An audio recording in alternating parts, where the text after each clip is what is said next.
I'm in this weird state in my life where I am incredibly excited. I literally get up every morning with this amazing enthusiasm about what can be, but this very deep, sobered understanding of what is. I feel this amazing, awesome sense of vision about where we could go as a country, what I desperately believe is our destiny. But I get very humbled when I look at the challenges. And I want to jump into this in a way that you may not expect, but I would like to take us to what is a reality for thousands and thousands of Americans. And a moment of mine when I wasn't in elected office, it was 2004, it was April, my father was visiting me for my birthday, and we were taking a walk in my neighborhood. I lived at that point in the central ward of Newark. Newark is a city of great diversity with wealthy neighborhoods, with poor neighborhoods. This was one of the poorest census tracts in our city.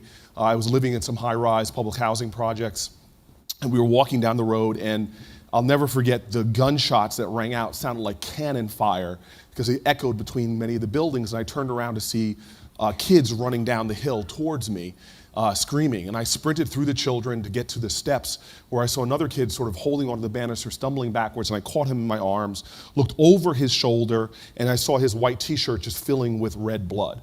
And I remember putting him down on the ground, screaming at people to call an ambulance, and blood just seemed to be coming from everywhere.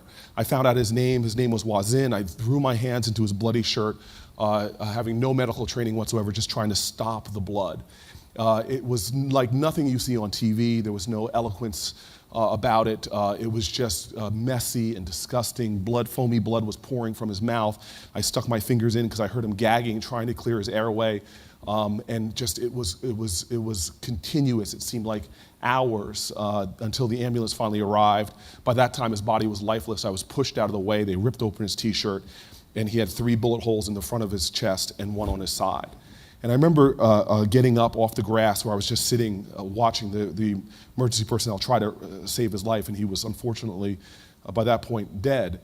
And walking over to my dad, who looked at me, covered in another boy's blood, and I just insisted that he went home. I stayed and talked to the police, and then I went home. I lived on the top floor of these projects, and I walk up to the steps, 16 flights, get to the door. My dad opens the door, and we have this moment where we're just staring at each other.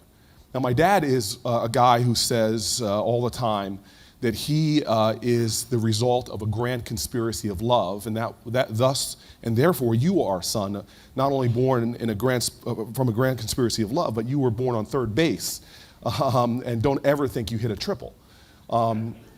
Your father was born to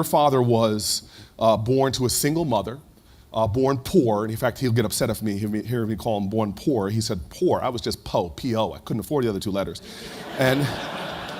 And he was born in a viciously segregated town in the mountains of North Carolina. He was born to where his mother couldn't take care of him. He was raised by his grandmother. 11% of my kids in my city around that are raised by their grandparents. His grandmother couldn't take care of him, and then he was taken in by the community. And it was the community that intervened with him, that conspired to make sure he got on the right track in school. When he couldn't afford to go to college and said he was going to put it off to work, they said, "You'll never go to college." So he tells me this story about getting envelopes filled of dollar bills so that he could pay his first semester's tuition, get a job at North Carolina Central University, a small historically black college in North Carolina. And then his life then became a story of interventions. He was able to graduate, got his first job thanks to blacks and whites coming together through the Urban League, helping companies hire blacks for the first time. Interventions. He then moved into the first house that I grew up on because of an organization called the Fair Housing Council. Blacks and whites coming together, sent out a white test couple to work with my parents to break open a town that I grew up in, as my father called when we moved in there. He called us the 4 raisins and a tub of vanilla ice cream. But my dad would sit me at my kitchen table and tell me these stories over and over again of this amazing conspiracy of love that got us to where we are. And so now I'm sitting in this doorway with my dad staring at me with a boy's blood on myself. And I sort of pushed past him and said, "Dad, I just want to go to the bathroom." And I walked in and I closed the door on my father, my history, my rock, and I stared at myself in the mirror and I began to try to scrub this boy's blood off my hands. And I am a guy that suffers from a severe case of BO. Don't worry about it, people moving their chairs back, bold optimism. But at this point, I'm staring in the mirror and my hands are shaking and the blood's off my hands, but I keep keep scrubbing because I just feel the blood on my hands. And I felt myself becoming choked with an anger that just is rare to my being. And I felt angry at this nation that professes, where children sing a chorus to our country every day that we are one nation under God, indivisible, with liberty and justice for all. But yet there's such a dramatic difference between the experiences of some children and others. And how could everybody in this room know who I'm talking about when I say Natalie Holloway or JonBenet Ramsey, but not one person in this room could name a kid that was shot this year in an inner city, and there were thousands. I became frustrated with who we claim to be, but the savage realities of who we are. And then I walk out and I look at my father, who says to me, son, I worry about our nation, what battles we have fought, my generation and the generation before me, how we emboldened this democracy, how we made it more real and made it more true. But now I worry that a boy born to a single mother in a poor neighborhood, in a segregated neighborhood, who couldn't be raised by his mother, who was taken in by others, that was born in those circumstances in 1936, has a better life chance to make it than a child born under the same circumstances in 2006 or 2010. And my father, when he said that to me, I felt like he was indicting my generation, this generation of astounding achievement, this generation of incredible advancement and access. And he was standing there looking at me, his son who was so shaken, and he, this optimistic man who believes deeply in this country and this nation, as he calls it, a conspiracy of love, how he could there suddenly be doubtful. And I left that apartment the next morning, and I walked down the stairs, and I slammed into the presence of a woman named Miss Virginia Jones. And she was the tenant president of those buildings and had been the tenant president since the day they were built. She was an elderly woman. She was about 5 foot and a smidgen, but I look up to her. And I didn't even have to have a conversation with her. I saw the back of her head and my funk just disappeared. And I suddenly felt this sense of hope and excitement again. And the funk disappeared because I interviewed her a few years earlier for an article I was writing, a couple years earlier, for an article I was writing for Esquire, and I told them I wanted to write about American heroes, and I picked a woman that nobody really knew about, and in the course of interviewing this tenant president, this fearsome woman who had done so much for me personally, in fact, on my first day meeting her, I was still a Yale law student, she brought me into the middle of Martin Luther King Boulevard and said to me, you want to help me? I was a law student. I said, yes, ma'am, I want to help you. I'm Cory Booker, I'm from Yale Law School. And she said, okay, well, if you want to help me, look around you, what do you see? And I described a crack house, graffiti, all the problems, and then she just looked at me and she said, you can never help me. And I said, what are you talking about? And she looked at me hard and she said, boy, you need to understand something, that the world you see outside of you is a reflection of what you have inside of you. And if you're one of those people who only sees problems and darkness and despair, that's all there's ever going to be. But if you're one of those people who stubbornly, every time you open your eyes, you see hope, you see opportunity, you see possibilities, you see love, you see the face of God, then you can probably help me. And I remember she walked away, and on that first moment of meeting her, I looked at my shoes and said, okay, grasshopper, thus endeth the lesson. And so when I walked out from that building, the story I remembered was her telling me when I was interviewing her about her son who fought for the U.S. military, who came back to this country and was visiting his mother. His mother got a knock on the door, Miss Jones did, and the woman couldn't speak. She was crying. She got grabbed by the woman, dragged down 5 flights of stairs, and there was her son, shot to death in the lobby, bleeding it red. And she told me she fell to her knees and wailed into the echoes of the lobby.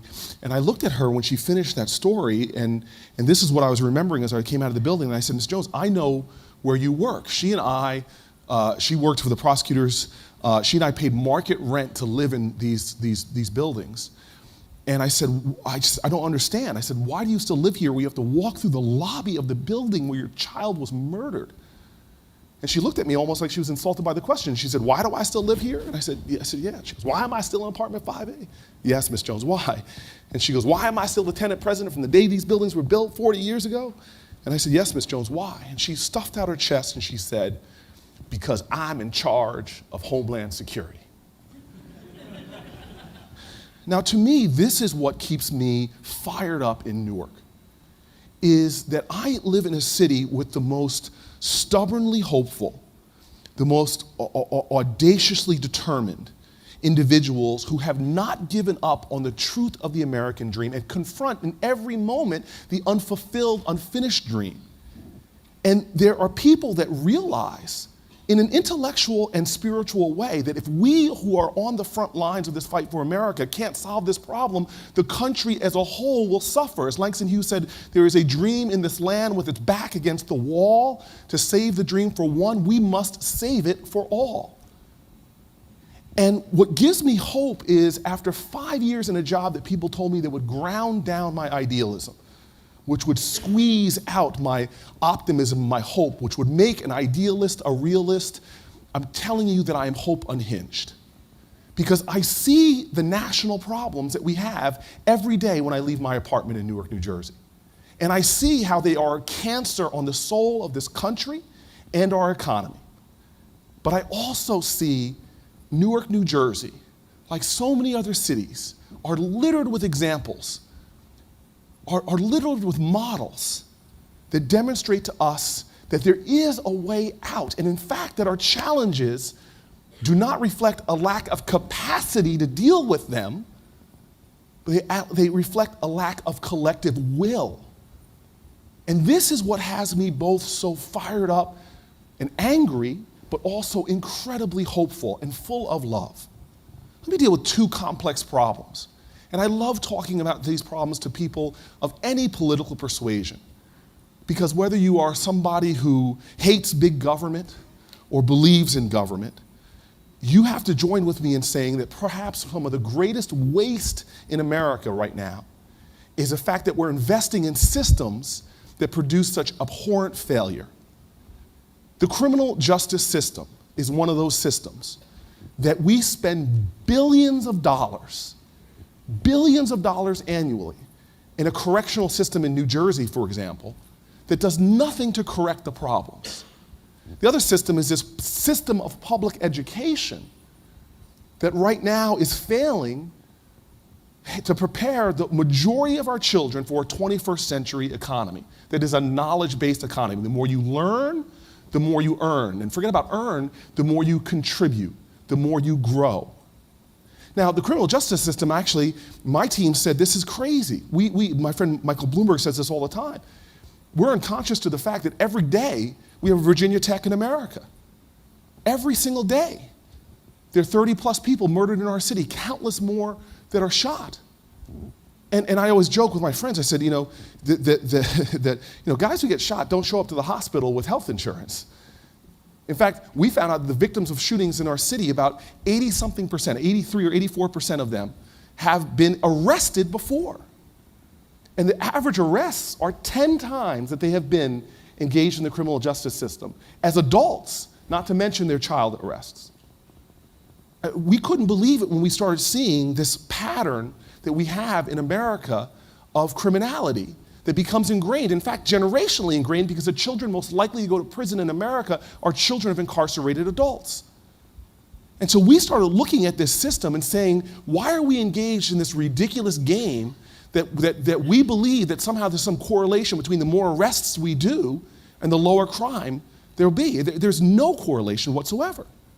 And that my police officers, one of them who's here, sitting over there on the side, yes, he has his gun with him. Jim Steyer, behave yourself or we're coming after you. My police officers could drive by corners and name the guys there. And when we would get out in the corners and I would engage the fellas would know who the police officers are. And so we started saying that there has to be the ability for Americans to innovate a way out of this. There's got to be a way to create radical shifts in realities.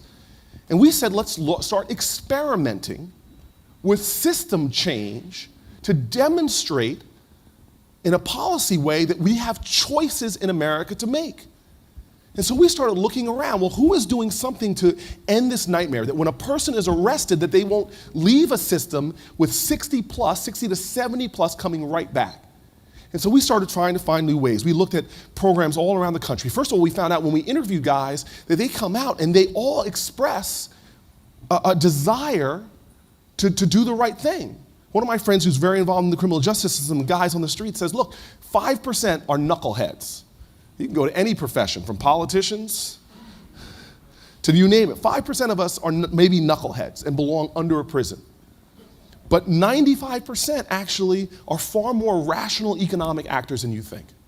And so a guy coming out of prison who can't get a driver's license, they know who they are to arrest him, but he comes out, doesn't have identification, it's an amazing struggle, doesn't want to go see the mother of their children because they owe them so much money in child support payments, has warrants out for their arrest, because in prison they had a traffic ticket, became a failure to appear, failure to pay, failure to appear, then a warrant. All of these administrative law problems, we start listening to them and said, okay, let's innovate. We found out that there was no legal support for these guys, so we pulled all of our law firms in Newark together to create the nation's first pro bono legal service project. And we said to the law firms, help us stop crime. A little bit of administrative law help could help these guys, and it was amazing. The law firms found that their associates were loving it because they liberated the economic potential of guys, helping them expunge records, get driver's license, and ID. We said, well, look at these guys, they're coming out and they need rapid attachment to work. This is a bad economy, but let's find out ways to get them attached to work. And we've done everything in Newark, from partnering with the Doe Fund to start businesses that fill a niche in our city. We found out that we didn't have any fumigation businesses based in Newark, so we started a fumigation company solely for the purpose of hiring guys when they come home. It's called Pest at Rest. I did not think of the name. We realized, guys, there's got to be a better marketer in this room, please. It sounds like a spa for bugs. We found out that guys coming home, that one of the biggest things they said they wanted to be, imagine this, was great fathers. But yet they were often absentee fathers. And you talked to them about why that was, and there were logical reasons that they had for not being involved in their kids' lives. So we created a partnership program with these guys where we brought in other men to be mentors to the guys, fathers being mentors to other fathers. We actually created a fraternity of men around it. I wasn't a fraternity at Stanford, but I wanted to create one, so we created Delta Alpha Delta Sigma, dads. And we had parenting classes, because I learned how to be a dad, even though my parents are saying, why aren't you one? I learned how to be a dad because, 5 o'clock in the morning when I was in first grade, the first sound I would hear on a snow day would be my dad shoveling the driveway, because he was going to get to work, snowstorm or not. So we started getting parenting classes, group activities for the women. We actually sat the women down and helped the men negotiate child support payments, took care of everything. And before you knew it, we had this program that now over 5 years has a recidivism rate, not where New Jersey's is, about 65%, it has a recidivism rate lower than 3%. We have a program now, a one-stop center, partially funded by the Manhattan Institute. I've got a right-leaning think tank in New York, partnering with grassroots activists who can't even say the word Republican without gagging, but partnering in Newark City Hall with a program right now that for the men and women that come to our program, we have a 70% placement rate for jobs working with local companies. That one small aspect of our program has saved the state of New Jersey millions of dollars. We are Americans. There is nothing we can't do, but we allow ourselves to get caught in the grooves of a record, playing the same old tired song over and over again, surrendering our power, surrendering our authority, surrendering our responsibility. In fact, we get into a state of what I call sedentary agitation, where we see the kids shot on TV in inner city, we're upset about it, but we take no responsibility for it. We don't get up and do something about it. We fail to see that our destiny is fully linked up with the destiny of another American. And I know it is. Go to Google and put in the words McKinsey disparity education. A report will pop up, a 2009 McKinsey report, where they looked at the impact in America of the disparities of educational outcomes alone. They said the impact on GDP alone is about $1.3 to $2.3 trillion. Trillion dollars. You see, something I know is that genius is equally distributed in America. Equally distributed. You'll find it everywhere, from inner cities to suburbs, from farm areas, and that our greatest natural resource as a nation is the minds of our children. But yet we throw them away in a more of a gross, offensive way than the oil spill in the Gulf. And the reason why I get excited about this problem is because we've shown ways of solving it. I could take you to Newark, New Jersey right now and show you schools in my city that are outperforming the wealthiest suburbs. The answers are there. The question is do we have the will? I talked to the Ford Foundation, and they're like, we've spent lots of money in investment, but we know some of the things that actually work. We're doing them in Newark now. Some of our schools just take simple equations. Like when I was going to school, time was the constant, achievement was the variable. You go to school 180 days in New Jersey. If there's a snow day, they're gonna smack another one on. Even if we were, like I was in Harrington Park Elementary in New Jersey, sitting in the cafeteria watching reruns of The Little Rascals. You're gonna be in that building 180 days. Look at contracts for teachers and principals. It's all about time. Well, my highest performing schools in Newark have switched that equation around and said that achievement is gonna be the constant, time is gonna be the variable. They go to school longer school days, longer school weeks. We have Saturday classes, mandatory Saturday classes, longer school years. And funny enough, that's what our competitor nations are doing. The answers are out there. Whether in reforming our criminal justice system, I can tell you from all over our country, incredible things and innovations are going on. In education, we see things that are working, but we are lacking the political will, the collective will, the individual will. I'm a mayor of a big city. I've got a lot of things to do, but I say it all the time. If every American who was able just mentored a kid, you could actually do online mentoring now. All mentoring, I've seen study after study shows you drive down the level of criminal activity, you drive down the level of early sex practices, you drive up the success of schools, but yet we as Americans who drink deeply from wells of freedom and liberty that we did not dig, we eat lavishly from banquet tables that were prepared for us by our ancestors. We're too often just sitting around getting drunk on the sacrifice and struggle of other people's labors and forgetting that we're a part of a noble mission in humanity. The First Nation formed not as a monarchy, not as a theocracy, but as an experiment, an ideal that a diverse group of people, that when we come together, e pluribus unum, that if we join together, that we can make a greater whole out of the sum of our parts. And so here we are, standing at a crossroads in our country. We are cannibalizing ourselves by segregating our populations, poor and not poor, educational access and lack thereof, high crime areas, spending more and more money and finding ways to liberate people from these dead ends of life, from the carnage of human potential. And to me, it is a choice, just like every moment of our life is. We either choose to accept conditions as they are or take responsibility for changing them. Well, I know what our history is. I know what the calling of our ancestors is. And so I'll end, and I'm looking forward to our panel, with a poem that I've begun to say more and more, that my parents would read to me as a child, as they would tell me the stories of how lucky I was to be born where I was, how lucky I was to have the opportunities I have, how the experience that I was having as a young black man in America was a dangerous dream to my grandparents when they were growing up. Our parents read me this poem from Langston Hughes. It says, "Oh, let America be America again. The land that never has been yet, but yet must be.